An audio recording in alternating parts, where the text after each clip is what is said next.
Hello tout le monde, bienvenue dans un nouvel épisode du podcast Avant 30 ans. Je suis trop ravie de vous retrouver. Installez-vous bien. Aujourd'hui, je suis avec Julie. Coucou Enchantée. Julie. Ça va? Très bien, et toi? Ouais. Alors Julie, tu es sexologue. Tout à fait, c'est Et ça. aujourd'hui, nous allons parler évidemment de sexe. Et Entre plus autres. particulièrement chez les jeunes. Les jeunes font moins l'amour. Oui, en effet. En tout cas, c'est ce que des études disent et on va pouvoir en discuter aujourd'hui. Ouais. Exactement.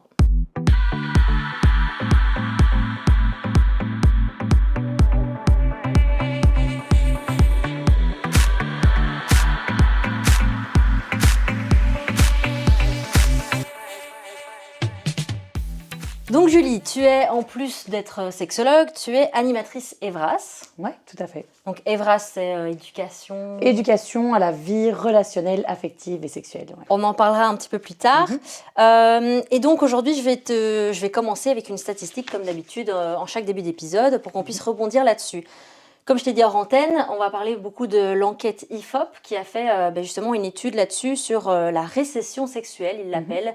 C'est sorti en 2024 en disant que le taux des personnes n'ayant pas eu de rapport au cours d'une année entière n'avait jamais été aussi faible en 50 ans avec 24% des Français. Hein. C'est en France, 24% des Français qui n'avaient pas fait l'amour en un an contre 18% il y a 50 ans. Deuxième gros chiffre, c'est que ça affecte tout particulièrement les jeunes. Donc ça vous concerne vous. En effet, 5 fois moins de jeunes font l'amour que depuis 2006. Donc pour avoir des chiffres, c'est plus d'un quart des jeunes entre 18 et 24 ans qui n'ont pas fait l'amour sur toute une année, ce qui est ce que je trouve ouf quoi, par rapport à 2006. Et puis dernier chiffre, une baisse générale évidemment de la fréquence hebdomadaire. Donc 43% des Français feraient l'amour au moins une fois par semaine en 2024 contre 58% en 2009. Est-ce que c'est quelque chose que toi tu observes aussi avec tes patients en Belgique Mais alors, moi, fatalement, j'exerce ici depuis 1 an et demi, 2 ans, donc je ne sais pas vraiment comparer par rapport à des chiffres de 2009, mais Ouais. c'est des sujets qu'on peut aborder évidemment en consultation sexo. On aborde la fréquence, le désir, etc. Et donc, évidemment, moi, les patients que je reçois, c'est des personnes qui ont des difficultés. Et donc, oui, j'observe des difficultés de désir, parfois des diminutions de fréquence, mais il y a aussi toutes les personnes qui ont certainement des diminutions de fréquence, mais qui ne voient pas ça comme un problème et donc qui ne viennent pas me voir. Ok. Et tu dirais que tu as quand même pas mal de jeunes qui viennent consulter? Mais donc, moi-même étant assez jeune, j'ai 26 ans, je crois que j'attire un public assez jeune. Et donc, mes patients ont environ entre 20 et 30 ans. Alors évidemment, j'ai des patients un peu plus âgés, mais la majorité, je dirais, est en dessous de 30 ans. Ouais. C'est fou, ça, c'est quand même dingue, puisque j'ai l'impression qu'avant, ils ne consultaient pas forcément, de ce que j'ai lu, les jeunes. Et bon, ça montre aussi une certaine liberté, une libération de pouvoir parler de ça. Est-ce que tu es surprise par ces chiffres de l'enquête? Non, pas vraiment, parce que justement, pour avoir aussi parcouru l'enquête, je trouve qu'en fait, il y a pas mal d'hypothèses qui ont été d'ailleurs confirmées dans l'enquête, qui prennent leur sens en fait, avec la question des réseaux sociaux, peut-être qu'on en parlera, des autres activités de manière générale, la disparition du devoir conjugal. Donc, il y a du positif, il y a du négatif, je pense, et donc non, je suis pas tellement surprise en fait. Parlons justement de ces causes. Donc, premièrement, dans l'enquête, il parlait des facteurs individuels et le fait que la société s'individualise, a découvert le plaisir en solo. Qu'est-ce que tu as à nous dire par rapport à ça? Mais c'est vrai que j'ai aussi vu ça, j'ai aussi lu ça dans cette enquête, mais dans d'autres travaux aussi. Et c'est vrai qu'en fait, il y a une facilité à aller vers les activités individuelles, qu'elles soient sexuelles ou non. Parce qu'évidemment, il y a des personnes qui disent en fait, c'est plus simple d'aller vers une masturbation, je me connais, je sais comment ça fonctionne, c'est facile, et ça me demande moins d'énergie. Moi, c'est quelque chose que je remarque pas mal, c'est que j'ai des patients qui viennent me voir en disant mais en fait, moi, ça me fatigue d'avoir des rapports sexuels, on a des grosses journées, moi, je préfère dormir. Et si vraiment j'ai envie d'une décharge purement sexuelle, alors c'est une masturbation, ça va prendre 5 minutes, c'est facile, je sais comment ça marche. Donc c'est vrai qu'il y a quand même pas mal de personnes qui se tournent vers ça. Donc c'est pas un manque de désir, puisque les personnes continuent à se faire plaisir, mais C'est ça. c'est plus facile quoi, seul. Ouais. Et on parlera justement de ce côté facile, de ce côté porno sûrement. Mais dans les autres facteurs individuels, il y a aussi le fait qu'il y a beaucoup de célibats volontaires. Ouais. Avant, c'était un peu une norme d'être en couple et tu parlais aussi de devoir conjugal. C'est ça. Donc, il y a ça qui est observé. Je ne sais pas si tu voulais rajouter par rapport Oui, à... tout à fait. On voit quand même dans les chiffres qu'il y a encore une majorité de personnes qui continuent le couple hétérosexuel classique. Ça reste la majorité, pour pas dire la norme justement, parce que c'est quelque chose qui se déconstruit. Et donc en effet, il y a aussi beaucoup de gens qui se disent, en fait, moi j'ai pas envie de suivre cette norme-là, et qui déconstruisent le couple classique et qui ont un célibat volontaire.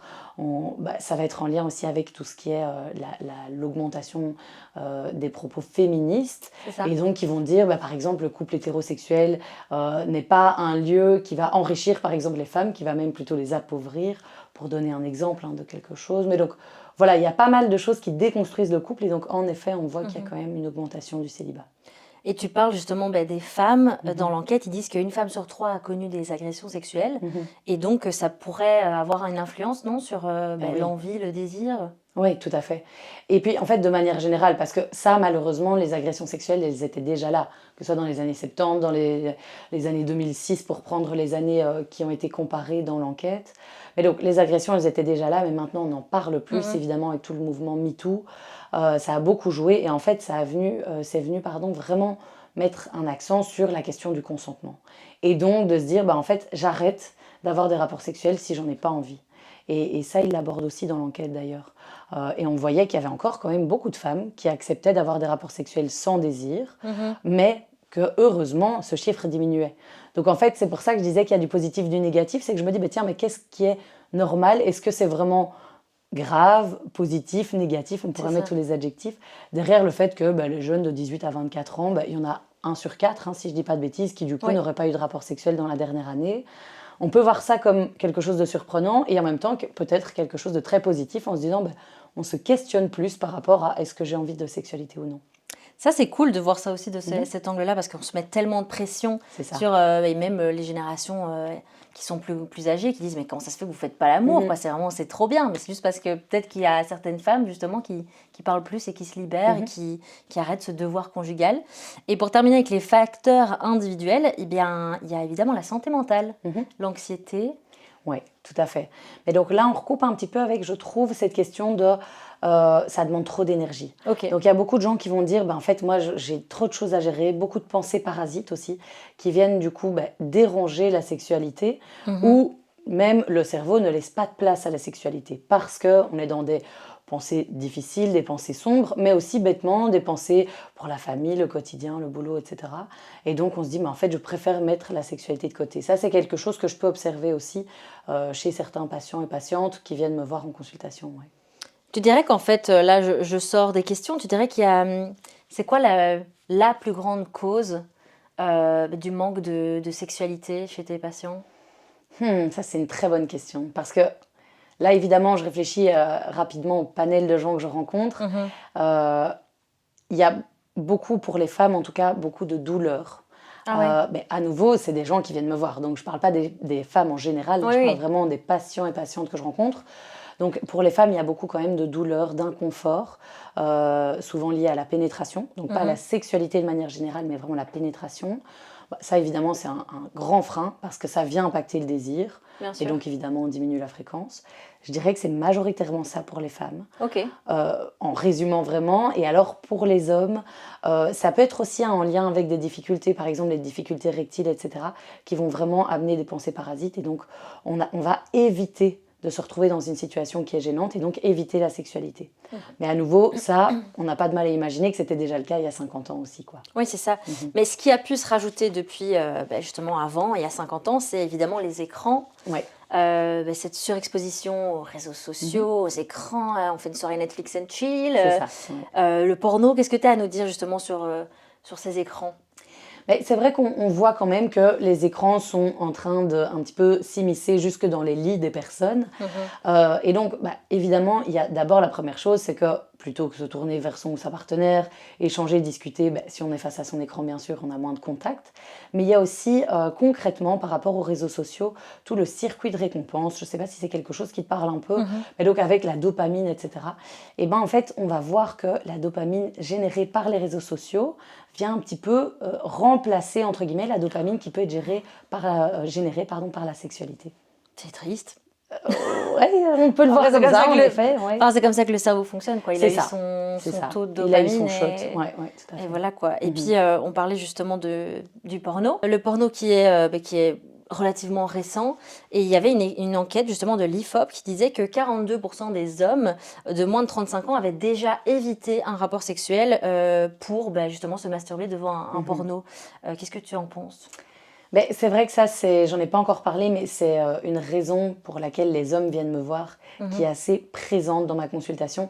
C'est une question même d'addiction à la pornographie. Ah oui. Et donc, quand on est vraiment dans le cas d'addiction, on va parfois préférer, entre guillemets, préférer un moment de masturbation avec de la pornographie à un moment de sexualité partagée. Mais ça, parfois, ça peut être une cause ou une conséquence. Donc, parfois, vu qu'on a des difficultés dans la sexualité partagée, on se réfugie vers la masturbation et la pornographie, ou inversement. Enfin, voilà. Et là, on tombe potentiellement dans un cercle qui peut être un peu difficile et vicieux. Et à partir de quel moment on peut dire qu'on est addict au porno? Ça, c'est la grande question. On me la Mm. pose souvent. En fait, il n'y a pas un chiffre en tant que tel. Ça va être plutôt une question de relation à la pornographie. Donc, est-ce qu'elle est nécessaire? Est-ce qu'on parvient à avoir une masturbation sans pornographie? Est-ce qu'il y a une impossibilité de faire d'autres activités? Donc, je peux rencontrer majoritairement des hommes qui vont me dire, ben oui, là, ça vient entraver ma relation, ça vient entraver ma vie de famille, mon boulot, des choses comme ça. Donc, c'est plutôt ces questions-là qu'il faut se poser. Et en fait, c'est pas tellement une question de fréquence ou de durée, quoi. Ok. Et est-ce que justement le porno n'altérerait pas nos attentes quant à la sexualité? Ouais, ouais, ça évidemment. Et en fait, on le dit, donc le cerveau, il est perméable jusqu'à 25 ans. J'ai d'ailleurs vu encore une recherche il n'y a pas longtemps qui disait jusqu'à 30 ans. Donc ça m'a fait penser à ton podcast, évidemment. Comme quoi, voilà, il est vraiment encore en maturation. Et donc, à partir du moment où on consomme de la pornographie avant la fin de cette maturation, on vient vraiment encore plus ancrer ces images-là. Alors, après 30 ans aussi, hein, bien sûr, c'est une question de conditionnement. Mais voilà, en effet, on va vraiment se positionner avec des croyances qui sont fausses, on le sait, étant donné que la pornographie, voilà, c'est des acteurs, c'est de la mise en scène, mais bon, on a beau le répéter, parfois le cerveau, il le sait en théorie, mais en pratique, il garde quand même ses fausses croyances, quoi. Ouais, donc il peut y avoir parfois justement un manque de désir envers son ou sa partenaire parce qu'on a l'impression que il doit être comme les acteurs porno, quoi. Ouais, tout à fait. C'est la normalité. Donc le regard du partenaire, mais aussi le regard sur soi-même, quoi. C'est vraiment dans les deux sens. La question de la longueur du pénis, moi je l'ai tout le temps avec les ados, du coup. Les plus jeunes, ils sortent tout le temps. On sait très bien d'où ils sortent ça, mais évidemment de la pornographie, quoi. Ouais. Ah, punaise, donc toi tu dirais que c'est... Est-ce que tu dirais que c'est négatif quand même, le porno? Mais c'est toujours difficile de se positionner à ce point parce que ça reste en effet un bon support. Concrètement, ça fonctionne. Mais je pense que c'est vraiment toute une question de recul, d'esprit critique. Et comme je le disais aussi, de relation. De se dire, ok, j'ai la pornographie, mais je sais aussi faire sans. J'ai aussi mon propre univers fantasmatique. C'est ça. Et donc, quand il y a un équilibre, a priori, je dirais pas que c'est négatif. Mais malheureusement, souvent, il y a un déséquilibre qui se crée, quoi. Et tu dirais que l'équilibre, c'est... est-ce que par hasard, c'est une moyenne de fréquence en semaine? Ça va être plutôt une moyenne de fréquence donc sur le nombre de masturbations. Donc si je vais pas tellement... Enfin si, on va parler évidemment de la fréquence de masturbation avec les patients-patientes, mais ça va être plutôt à quel pourcentage vous utilisez la pornographie. Et donc quand c'est 100%, ça donne déjà un indice. Quand la personne me dit, je sais pas, une fois sur deux, parfois c'est juste mes pensées, etc. Mais là on voit qu'il y a une relation qui est un petit peu plus saine, quoi. Ok. C'est intéressant. Et puis, il y a aussi les applications de rencontres. Est-ce que tu dirais que ça facilite ou complique justement les relations charnelles? C'est une bonne question. J'ai vu des infos qui disaient un peu les deux au niveau théorique, et je pense qu'il y a beaucoup d'études qui sont sur ça pour le moment. C'est un sujet qu'on aime bien. Moi, en pratique, vis-à-vis de mes patients et patientes, je vois qu'il y a un petit peu, ça peut aider, mais en fait, il y en a aussi beaucoup qui vont me dire, j'utilise, mais je rencontre pas, j'ai pas envie. À nouveau, parce que c'est des personnes qui ont des difficultés de l'ordre sexuel, donc c'est difficile d'aller vers des gens si on sait qu'on a une difficulté. C'est ça. À nouveau, c'est un public qui est différent. Et alors, Julie, tu disais que tu travailles pour les VRAS, pour l'éducation sexuelle. Est-ce que tu dirais que l'éducation sexuelle est suffisante?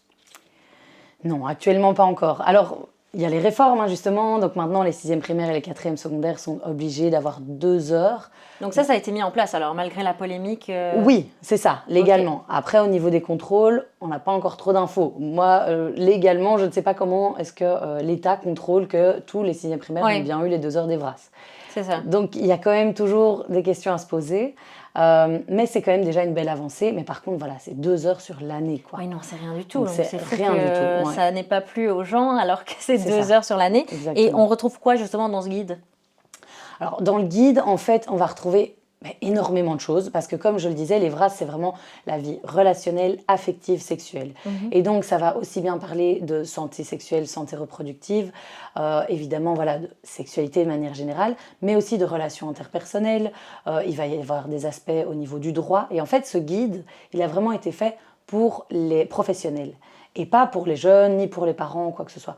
Et donc, c'est plutôt pour que nous, en tant que pros, on se dise, tiens, il y a une thématique là, justement, et ça peut arriver, thématique pornographie chez des jeunes de 10 ans, et ça nous tombe dessus, je ne sais pas du tout comment aller vers eux. Ah ben, je vais utiliser le guide, et en fait, c'est rangé par âge. Ils vont nous guider, justement, en disant, tiens, s'il y a cette thématique-là qui apparaît avec des jeunes de 10 ans, voilà comment la traiter. Et nous, on s'inspire de ça. Mais moi, j'ai pas lu tout le guide en entier. Ouais. J'ai pas pris des notes, j'ai pas étudié. C'est plutôt, voilà, vraiment, je sais pas, comme les bouquins, ceux qui font droit, là, hop, ils vont chercher leur réponse là-dedans, mais c'est la même chose. Mais justement, je trouve que vu que nous, on a un peu été biberonnés, entre guillemets, au porno, j'ai vu cette expression dans un article avec une sexologue, parce que c'était pas le cas pour nos parents. Ils avaient encore leur magazine, et nous, on a été face au porno très très jeunes. Ouais. Est-ce que tu penses justement que cette génération-là, des jeunes qui vont avoir les VRAS, entre autres, pour les éduquer, est-ce que ça va un peu diminuer ces problèmes de porno, justement, s'ils sont plus informés? Oui, je pense, parce que justement, nous, une des choses importantes en Evras, c'est vraiment d'aller casser les fausses croyances et ouvrir vers un panel de pensée. Donc, nous, l'idée, c'est pas de dire voilà comment il faut penser, mais plutôt, il existe différentes manières de voir les choses. Et donc, ça permet justement de casser ces fausses croyances. Alors, on a aussi des outils, des petits jeux, etc., qui n'ont pas été créés par nous, plutôt par la Fédération des plannings, par exemple. Vraiment des petits jeux pour déconstruire la pornographie. Mais ça, on ne le sort pas à chaque fois, ça dépend si les élèves viennent avec ce sujet-là ou pas. Mais de manière générale, je pense que oui, ça aide sincèrement. Et c'est ciblé pour les enfants ou vous faites aussi pour les jeunes adultes? C'est pour tout le monde. Donc on peut aussi bien aller en maternelle, on va parler des émotions, la colère, la tristesse, la peur. Et puis en primaire, 6e primaire, c'est beaucoup puberté, changement du corps. Et puis en secondaire, évidemment, là les thématiques vont varier en fonction de l'âge, de la maturité de la classe. Mais on voit aussi des personnes majeures. Oui, tout à fait. Ok.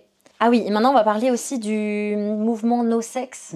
J'ai vu que c'était un mouvement qui était né justement par des personnes qui ont compris qu'elles étaient asexuelles. Il y a d'autres choses dans ce mouvement No Sex? Alors moi, j'ai pas entendu énormément parler du mouvement en tant que tel, mais je rencontre en effet des personnes qui entendent parler de la sexualité, qui se disent tiens, mais en fait, ça me correspond assez bien, donc je trouve ça intéressant de pouvoir se reconnaître. Parfois, ça peut être par les réseaux sociaux aussi, des personnes qui revendiquent qu'elles sont asexuelles. Et donc, je pense que voilà, cette reconnaissance est utile pour certaines personnes. Après, par rapport au mouvement No Sex, j'ai pas tellement plus d'infos à te donner. Ça marche. Mais oui, mais c'est en cause, j'avais vu, c'est les gens en rapport avec leur religion parfois, ou alors ils ont juste décidé d'être abstinents dans leur vie. Et donc c'est pour ça aussi, ça explique aussi la baisse tout à fait. La baisse des personnes qui font l'amour. Et alors, est-ce que toi, tu penses à une autre cause avant qu'on parle des conséquences dont on n'a pas parlé? Moi, une cause qui n'en est pas vraiment une, mais plutôt une réflexion, c'est par rapport à l'enquête, je n'ai pas trouvé en tout cas l'info de ce qu'il questionnait exactement. Et donc je pense que c'est intéressant de se questionner sur est-ce qu'il parlait de sexualité de manière large ou est-ce qu'il parlait de pénétration? Parce qu'on peut voir qu'en effet, il y a quand même un éloignement, entre guillemets, des personnes vis-à-vis de la pénétration, parce qu'on rappelle sans cesse que la sexualité, ça n'est pas que ça, et qu'il y a toute la sexualité non pénétrative. Et donc à voir à quel point ils ont été précis dans les questions et à quel point certaines personnes qui ont répondu aux questions considèrent des préliminaires, parce que j'aime pas trop ce terme-là, comme Pourquoi de la t'aimes pas ce sexualité terme-là? ou Ça pas. m'intéresse. Mais alors préliminaire, en fait, ce que ça veut dire de base, c'est qu'il prépare la chose importante. Oui, c'est ça. Et donc, en fait, ça vient à nouveau mettre l'accent sur la pénétration. Non, en fait. On peut tout à fait avoir une fellation, et puis une pénétration, et puis autre chose, ou pas de pénétration du tout. À titre personnel, en tant que sexo, je considère ça bien sûr comme de la sexualité. Mais parfois, que ce soit chez des jeunes ou des moins jeunes, en fait, je comprends que quand ils disent faire l'amour, ils parlent de pénétration. Et donc, est-ce que dans l'enquête, ils ont été jusque-là? Ça, je ne sais pas, j'ai pas trouvé d'infos en tout cas. J'ai vu quelque part qui parlait justement que le sexe n'était pas que la pénétration, donc j'imagine Ah ouais, qu'ils ont pris c'est ça. en compte. Ouais, peut-être, ouais. Bon, ben évidemment, qu'est-ce que ça peut avoir comme conséquence, ça? Qu'est-ce que toi tu remarques chez les patients qui n'ont pas trop de vie sexuelle? Qu'est-ce que ça a comme conséquence sur eux? Ben, en fait, ça va surtout dépendre de la pression qu'ils se mettent eux-mêmes. Ceux qui ne se mettent pas la pression par rapport à ça, il n'y a pas de grandes conséquences. Limite, c'est plutôt un lâcher-prise. Ah ben super, j'ai enfin compris qu'il n'y avait plus de devoir conjugal, que en fait, je me mettais en premier lieu. Et donc, c'est plutôt une liberté et ça fait du bien. Et puis d'autres personnes qui subissent quand même encore une pression de la société parce que la société reste hyper sexualisée, hyper sexualisante. Et donc, il y a des personnes qui subissent cette pression et se disent « Oh là là, et tout le monde fait l'amour sauf moi, et tout le monde a une Ouais. sexualité de dingue sauf moi. » Et donc là, à nouveau, en fait, c'est plutôt de se soulager par rapport à ça. Il n'y a aucun souci à pas avoir de sexualité. Si c'est un choix en âme et conscience, alors il y a des personnes évidemment qui en souffrent, qui ont envie d'avoir plus de moments d'intimité. Et là, à nouveau, ben, on peut se questionner, et on le voyait, je crois, dans l'étude aussi, il le mettait, la majorité du temps, c'est justement besoin d'intimité, de câlins, de caresses, plus que de sexualité en tant que telle. Mais donc oui, ça peut être une souffrance pour certaines personnes, ça dépend pour qui et pourquoi en fait. Ouais, ça peut mener, je sais pas, à des dépressions, des personnes qui sont isolées, quoi. C'est ça. Mais là, vraiment, ces personnes-là, elles insistent surtout sur la partie affection, Ok, plus que sexualité. ok. Et toi, tu penses à une autre conséquence en particulier ou... Ben non, moi j'essaye de le voir de manière positive Ouais. et je me dis, ben, voilà, c'est chouette que les personnes se questionnent plus avant d'aller vers le rapport sexuel. C'est peut-être un peu optimiste, il y a certainement des aspects plus négatifs, mais moi c'est comme ça que je le vois. C'est chouette que tu le vois sous cet Ouais. angle-là, parce que c'est vrai que quand on l'a présenté, c'était un peu une fatalité. Les C'est jeunes ça. font moins l'amour, le Ouais. gros titre. Mhm. Et je crois que les pays voient ça aussi en mode la baisse de la natalité, Oui, pour l'économie et tout. Bon, on va Mm. pas rentrer sur ce terrain-là. Voilà. Mais j'ai quelques questions pour toi, ou Ouais. c'est plutôt les auditeurs qui ont des questions pour toi, Parfait. en anonyme évidemment. Bon, je pense que tu as beaucoup cette question-là. Mhm. Quelle est la fréquence moyenne d'un rapport sexuel en couple? Ah waouh. Alors si je dois me baser sur mes patients, ça va être complètement faussé. Ah oui, Évidemment, parce qu'il y a des personnes qui viennent pour de l'hypersexualité ou justement du désir hypoactif. ouais. Donc, compliqué à dire. J'ai déjà entendu aussi justement dans les médias certaines personnes qui allaient dire qu'il fallait avoir, je sais plus, une fois par semaine, je pense, c'était sorti il n'y a pas très longtemps. Ouais, c'est ça, on voit ça Mais, partout. Hein. En fait, il n'y a évidemment pas de normes et c'est vraiment au couple de décider. Parfois, il y a la question aussi de justement si j'invente, mon partenaire a envie de 3 rapports par semaine et moi 0. Comment on fait? Est-ce qu'on doit venir couper la part en deux et de faire environ 1 ou 2 rapports par semaine? La réponse c'est non, ça c'est sûr. Et en fait, c'est toujours la personne qui a le moins de désir qui va, entre guillemets, gagner, parce que à nouveau, la question du consentement, c'est tout à fait logique. Et on va trouver d'autres alternatives, justement, voir si la difficulté, elle est parce qu'on n'a plus de connexion, plus de partage, ou si c'est vraiment la question de la sexualité. Mais donc, la fréquence en tant que telle, je n'ai pas les chiffres exacts qui n'ont pas été, je pense, enquêtés depuis longtemps, parce que comme je disais, en Belgique, la dernière enquête au niveau de la sexualité, enquête large, je crois qu'elle avait eu lieu en 2018, il y en a peut-être eu depuis, pas à ma connaissance.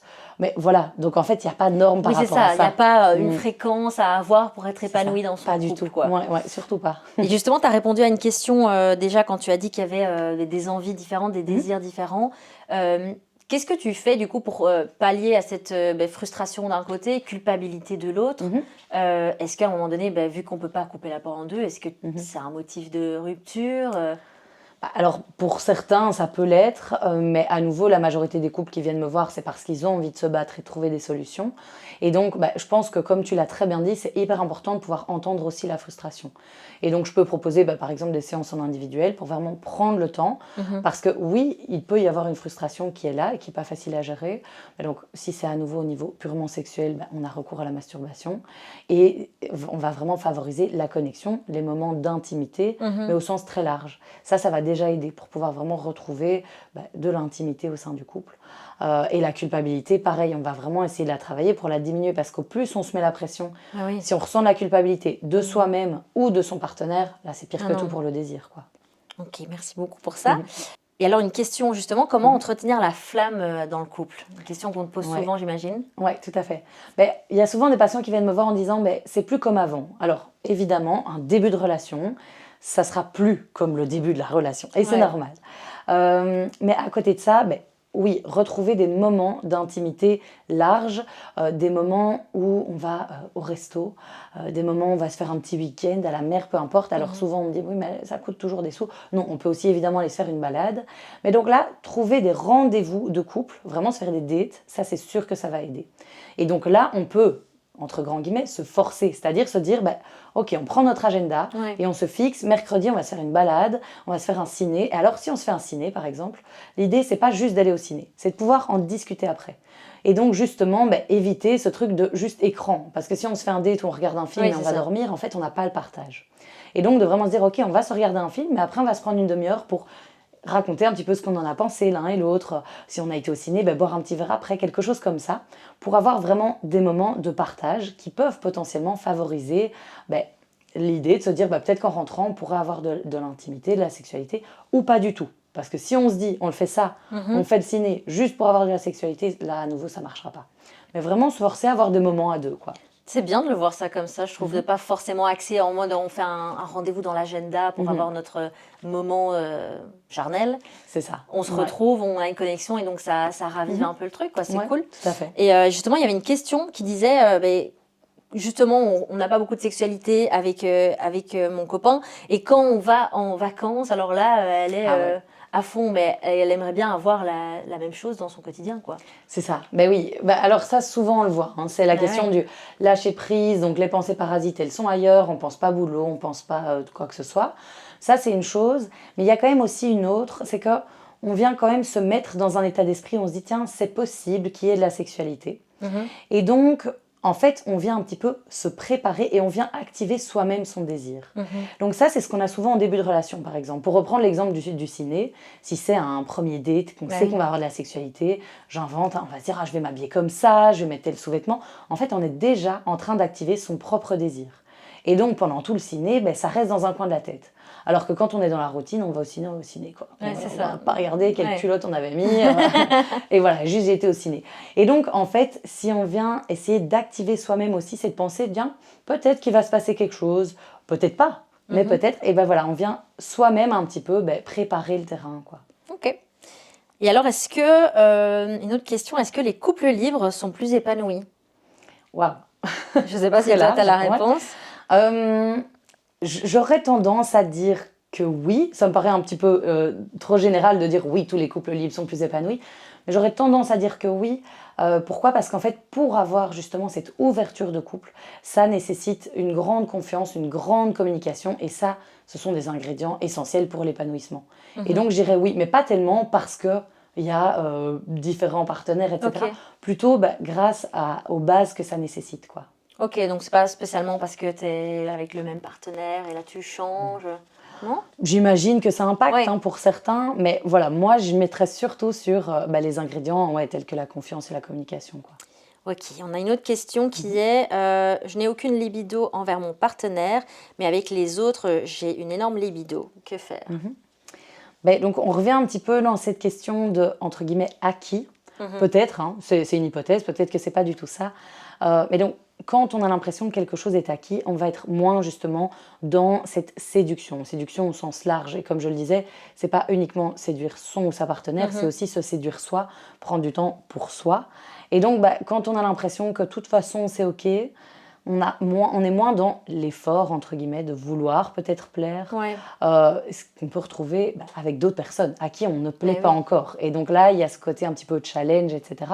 Là, à nouveau, c'est des grandes hypothèses parce que bien sûr, bah, ici, si j'avais rencontré cette personne, on ferait plus au cas par cas, Oui, on bien irait sûr. creuser dans les croyances. Mais voilà, de manière générale, on peut imaginer que c'est en lien avec ça. Oui. Donc c'est un peu inévitable en fait, parce que tu sais que ton partenaire est acquis et tu sais que tu n'auras plus ce sentiment de début, quoi. Ouais. Toi, tu sais comment faire pour avoir ce sentiment de début Ben, comme je disais, challenge. retrouver le début, non. Mais Ouais, c'est alors, ça. justement, se dire qu'en fait, ben, non, la personne, elle est jamais acquise. Ouais, c'est ça. On peut être marié avec des enfants, en fait, tout peut exploser du jour au lendemain. Alors, parfois, ça peut faire peur. Alors, ça dépend. S'il y a des personnes qui ont déjà des difficultés d'attachement, etc., de l'anxiété, je ne vais pas insister sur ça. Mais voilà, quand même, rappeler que ben non, en fait, personne n'est jamais acquis et que le couple, même s'il est solide, ben, il demande du temps, de l'énergie, du travail. Et donc, justement, ben, se fixer des petits rendez-vous, rester vraiment dans cette séduction. Ça va être vraiment ça le mot-clé, quoi. Et tu dirais justement que l'intimité, la sexualité, la séduction, c'est un gros facteur de rupture. Je ne sais pas si tu as remarqué ça. Ça dépend ce que tu veux dire. Je comprends pas bien ce que Mais tu veux dire justement, avec les cette couples question. qui voient l'autre comme acquis, qui a plus de séduction, qui a plus trop d'intimité, est-ce que souvent ça mène à une rupture?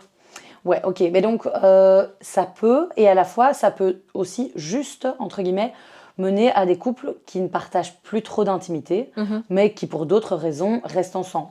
Genre couple parental. Et donc, bah voilà, on a les enfants, on a la maison, on a la famille, il y a tout qui fonctionne. Mais par contre, le couple conjugal sexuel n'existe plus. Mais en fait, il y a des personnes qui se sentent très bien avec ça et qui Ok. disent, bah, moi, c'est plus important de garder cette stabilité pour mes enfants, par exemple. Et donc, bah, oui, en tout cas, ça va donner lieu à un éloignement. Oui. Bah, à nouveau, il y a des personnes qui se sentent très bien avec cet éloignement, quoi. C'est cool que tu le rappelles. Alors, on a un monsieur qui dit, un jeune homme, qui dit: j'ai 24 ans, je n'ai encore jamais eu de rapport sexuel. Comment faire pour attirer les femmes?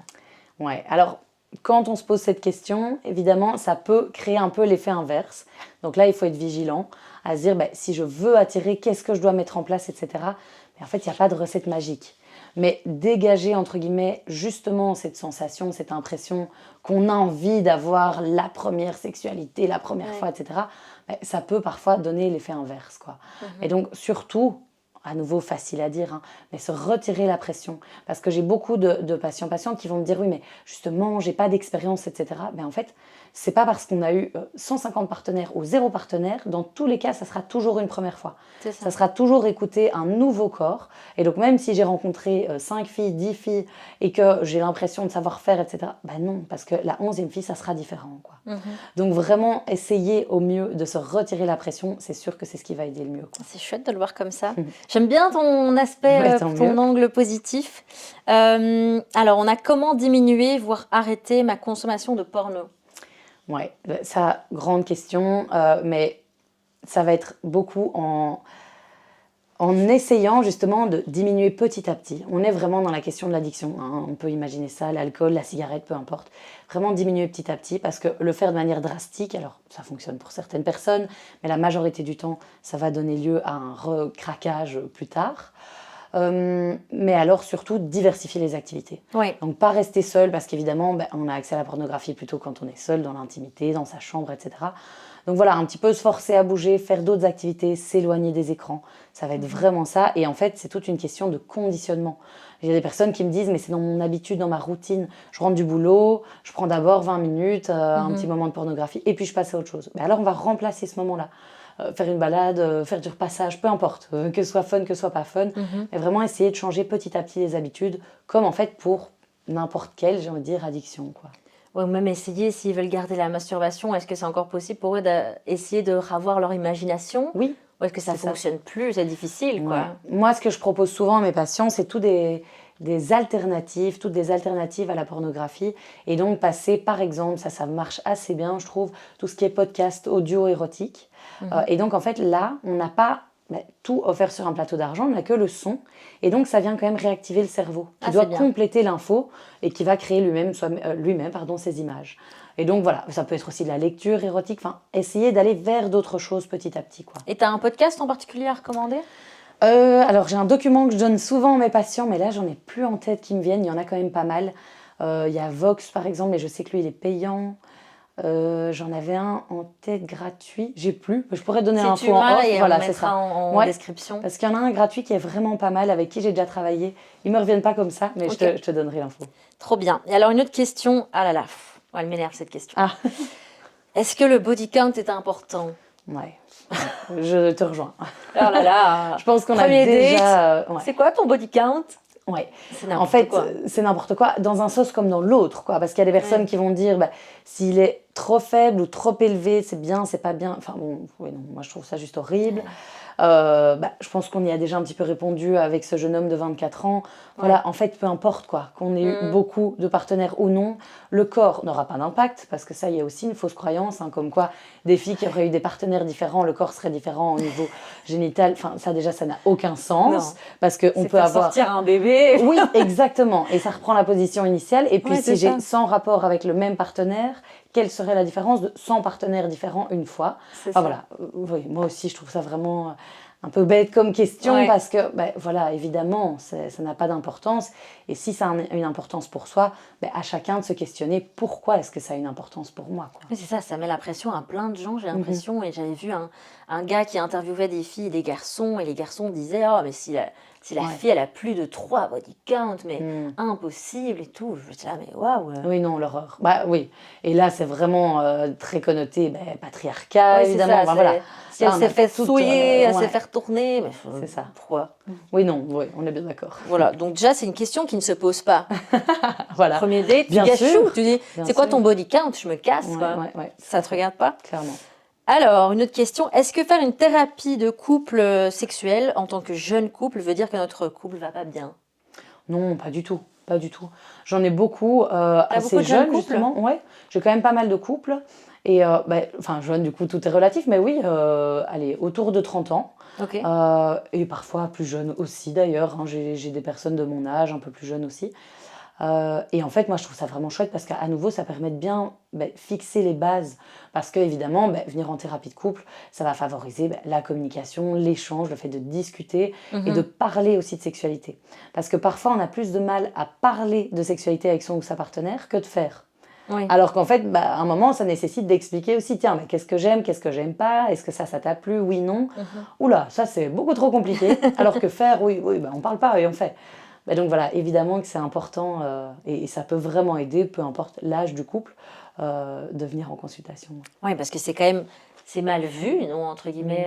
T'as pas, c'est un peu tabou d'aller faire une thérapie. Mais oui, il y a encore cette image, un peu comme le psy. Alors, à nouveau, ça disparaît aussi, hein, cette image, mais en fait, c'est parce qu'on est fou qu'on va chez le psy. Alors, pas du tout. Ouais. C'est parce qu'on a un problème qu'on va chez le psy. Pas non plus. Et Mhm. donc, à nouveau, on peut venir en consultation sexo, de couple, etc., sans qu'il y ait un problème, une crise, Mhm. juste parce qu'on a envie, voilà, de grandir en couple, de faire mieux que ce qu'on est actuellement. Donc, il n'y a pas besoin qu'il y ait de gros soucis. Et donc, évidemment, moi, je vais insister pour dire que non, c'est pas une honte, c'est pas un tabou. Je peux entendre que ce soit encore difficile pour certaines personnes de passer la porte. Ouais.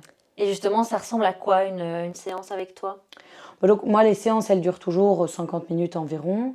Et si c'est en couple, il y a des personnes qui viennent directement en couple. Parfois, il y a des personnes qui viennent d'abord en individuel et j'ouvre au couple ensuite parce que Mhm. ça semble nécessaire.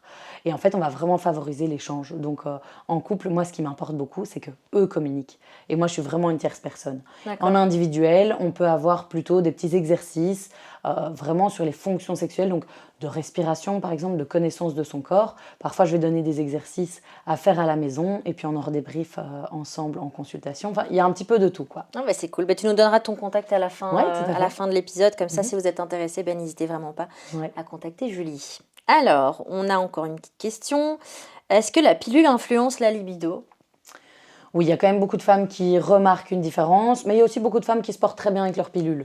À nouveau, toute la question de diaboliser ou non, il y en a qui sont tout à fait contre les hormones. À côté de ça, la pilule, c'est quand même une révolution pour justement une liberté sexuelle, C'est ça. il faut quand même le rappeler. Mais à côté de ça, oui, il y a des personnes qui veulent plus d'hormones parce qu'elles ont vu des impacts sur leur poids, leur pilosité, mais aussi potentiellement sur la libido. Donc ça va dépendre et ça, chacune doit se poser la question, est-ce que je vois une différence qui est trop importante et vraiment faire la balance, quoi. Est-ce que ça influence trop ma vie ou pas? Et donc, est-ce que j'ai envie de la continuer ou pas? Nickel. Et alors, il me semble qu'il me reste plus qu'une question. Comment je dois le prendre que mon homme ne veuille plus de moi alors qu'il se masturbe avec porno? Ouais. Mais donc On va là, en c'est parler, toute la hein. question du désir. En fait, on peut tout à fait avoir une diminution du désir, mais quand même avoir cette addiction à la pornographie, parce qu'elle est dans la routine. Mais donc voilà, ça évidemment, comme je le disais, hein, ça va être par la communication, essayer de comprendre les deux parties, parce qu'évidemment qu'on peut comprendre cette jeune femme pour qui ça ne doit pas être facile, quoi. Nickel, je pense qu'on est arrivé au bout de cet épisode. Parfait. On a appris plein de choses. Génial. En tout cas, j'ai appris plein de choses. Merci pour ça. Merci. Est-ce que tu auras un petit mot de la fin que tu as envie de rajouter pour les auditeurs ou... Moi, j'ai trouvé ça très chouette aussi, en tout cas, de faire ça ici. Je trouve ça chouette qu'on puisse parler de plus en plus de sexualité sans justement tomber dans ce qu'il faut faire. Ça, c'est vraiment, je trouve, quelque chose d'important parce qu'on voit de plus en plus sur les réseaux sociaux qu'on parle de sexualité. Mais gardons bien en tête que c'est toujours des exemples, des images, et qu'en fait, chacun fait à sa sauce dans son couple et dans son intimité, seul ou en couple d'ailleurs. Donc voilà, attention de ne pas être trop influencé parce qu'après, on vient se mettre une pression et on l'a vu aujourd'hui, ça va vraiment pas aider, quoi. Et donc par rapport aux jeunes, oui, ils font moins l'amour. Est-ce que c'est négatif? Pas Voilà, forcément. pas forcément. Pour certaines choses, oui, comme Voilà. l'anxiété, etc. et plein d'autres paramètres. Mhm. Et donc si c'est le cas et si ça vous embête, allez voir Julie. Voilà, Julie Stas de Richel. c'est bien ça. Tout à Où est-ce fait. qu'on peut te retrouver? On peut me retrouver sur Insta, j'ai mis Julie Sexologue. Ok. Et puis sinon sur Dr Anytime pour ma prise de rendez-vous à Julie Stas de Richel, quoi. Et c'est où tes consultations encore? Mes consultations, elles sont à XL, près du Bois de la Cambre. Ok, ben nickel. Donc n'hésitez pas. Et donc ça marque la fin de notre épisode. Parfait. Merci beaucoup Julie. Les amis, n'hésitez vraiment pas à aller donner vos avis sur les réseaux sociaux, sur le post que je viens de vous mettre. Vous avez aussi la petite boîte commentaires sous Spotify, ça dépend de votre plateforme d'écoute. N'hésitez pas aussi à mettre une petite étoile, à aller suivre sur les réseaux Julie Sexologue, à suivre Chloé sur les réseaux aussi. Et on se retrouve dans 2 semaines pour un nouvel épisode. Ciao ciao. Merci.